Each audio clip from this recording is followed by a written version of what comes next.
Hello everyone, let's talk about an easy problem on Leetcode today, palindrome number, Leetcode number 9. It says that given an integer x, return true if x is palindrome, otherwise return false.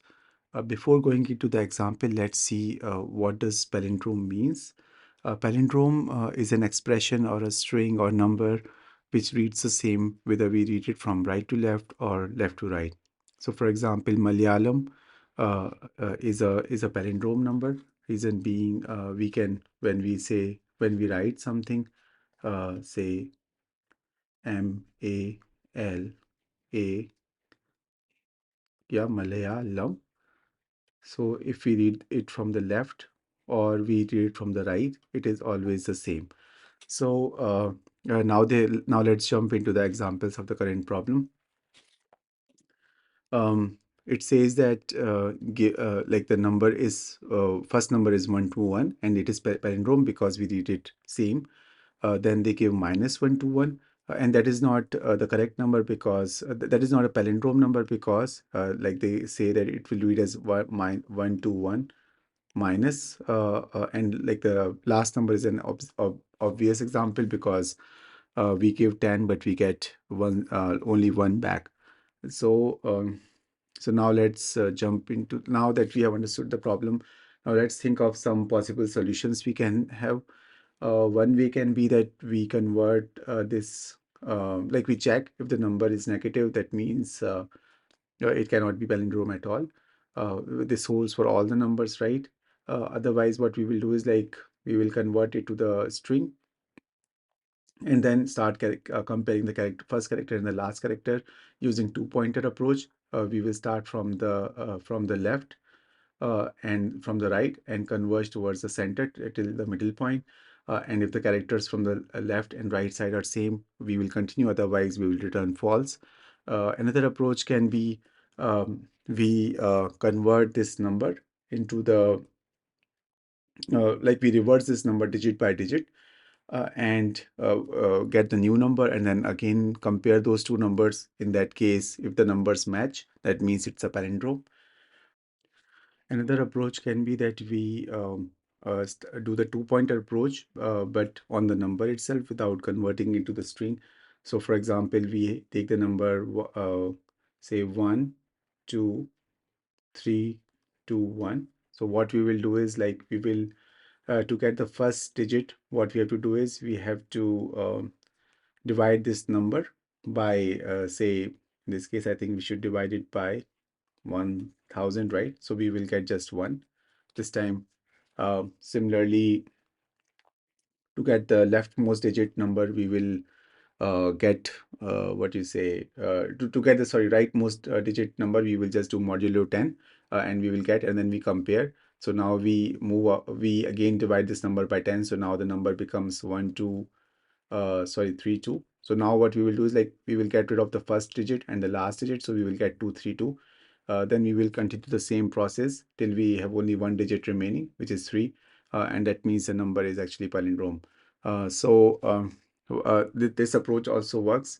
What I was planning to do was like just do the simpler approach where I can just reverse the number and then compare the two number basically. And now let's jump on to the solution explanation. Before understanding how to reverse the number, now let's look at some of the arithmetic operators.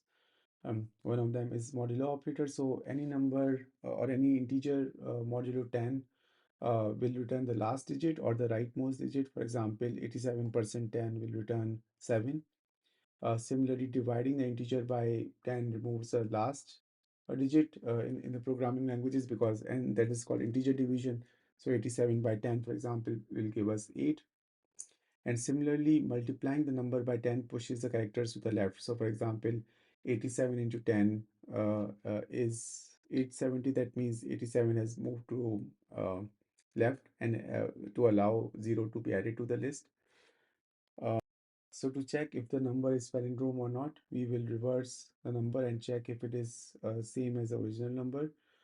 And the idea of reversing the number is super simple. We have to pop the rightmost digit from the number and then add it to the new number after shifting existing digits to left. So let's look at the example for that. So suppose we have the number 1, 2, 3, 4, 5. So initially what we will do is we will just pop out 5 and add it to the new number. Let me stop here. Now let's look at the concrete example. So suppose we have a number 1, 2, 3, 4, 5, and we just want to reverse it. So like we discussed, we will just pop out the left, or sorry, the rightmost digit in the number, that is 5, because this is what we want as a first digit, right? So what we will do is we will just we will just add it to the number. Before adding, we have to convert the existing number to left. So suppose this number was somewhere in the middle. Once we pop it out, we are just adding it, but all the other digits have to be moved to left. So if you remember, in the previous slide, we talked about when we have to shift the numbers to left, we multiply it just by 10. So in this case, we will just shift the existing numbers to left, and it was 0. So multiplication by 0 into 10 is always 0. So we will get the first digit as 5. Now what we will do is like we will get 4 as the rightmost digit in the original number, uh, and um, and then we what we will do is like again we shift the new number to by 10 on the left, and add this new digit. So what we are doing is like we are just applying the modulo operator on the original number and then dividing by 10, because this is we just need the digit and then use that digit in the new number. Similarly, we will extract 3 by using the modulo operator, and then add it to the new number, and before adding we again shift the numbers by 10, and once we are done we will remove that number from the original number. So 3 will be removed, so we will get 1, 2. Now 2 will be added to the to the new number, and again shift the numbers by 10 before that, and we will get 5, 4, 3, 2. But we will also remove 2 from the original number, and similar now we get 1, and then we also move 1 to the new number, and and then we get the reversed numbers out of it. Eventually the original number becomes 0, and that's where we end because there's nothing left to reverse now. And also one more thing to remember is like all the programming languages have some kind of a limit, and it may be the case that this number, the original number, may end with maybe very large, like and then end with 9.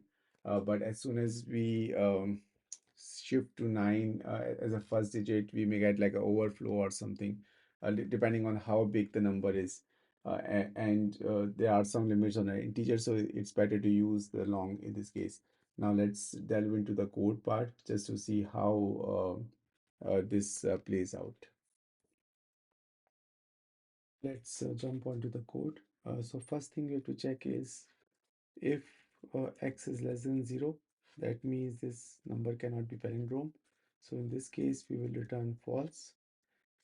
Next thing we can do is like we have to just make sure that the number is equal to the reverse of the number. So yeah, and that's it. We are done with the problem. Just kidding. Now we can just write the small reverse function for reversing the integer numbers. So what we can do is it we can just pass a number to it. Second thing is like we talked about like the overflow, so it's better to use long here. So I can say my answer is like wrong reversed equal to 0 and x long equal to x, right? We don't have to do any conversion or anything between integer or long. So what we can do is if while x long is not equal to 0, we will get the last digit first, right? So long last digit is x long %10, right? And the reverse number will be now um, reversed into 10 plus last digit, and then we remove last digit from x long, right? Because we have to now get to 0 for that.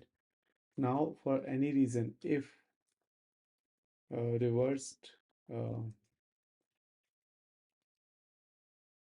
is greater than integer dot max value,